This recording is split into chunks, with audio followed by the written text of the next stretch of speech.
you've got quite a dark value here, but there isn't really that dark value there. It's kind of lighter, and it needs to be a softer transition. So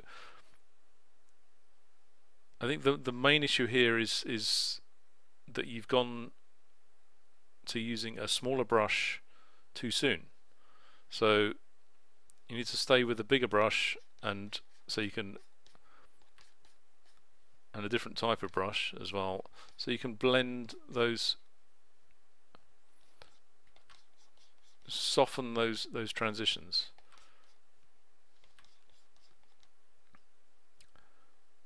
And lighten some of those, the values in the hair. So then you gradually, once you've blocked in all of your areas, and that's all it is, blocking. You're blocking in as much of the piece as you can with the bigger brush, and then the stage after that is reducing the brush size a little bit and just gradually getting it tighter and tighter.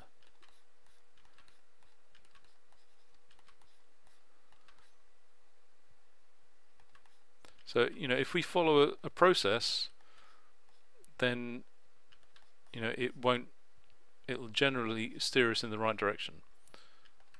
And everything has a process, because the thing is, we see artists rendering, doing these highly detailed, super hyper realistic pieces, and we think to impress people, or to be impressive as an artist, we have to render and put in every pore and every detail. So we skip to that before we figure out the forms, because we really want to impress people, and it's a natural urge to want to do that.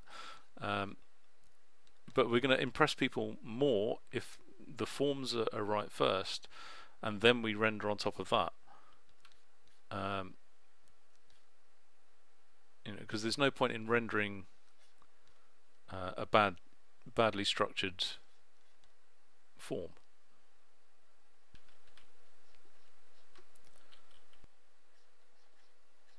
But we can only do this because we've established its position more in the head, or within the confines of these forms and his bone structure, which we did with the bigger brush.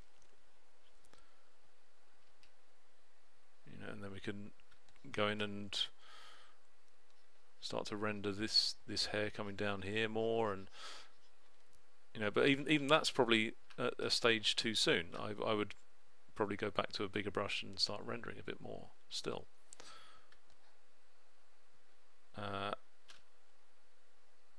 So that's the key lesson here, is to avoid detail and stick with that bigger brush for as long as possible, and look for the structure.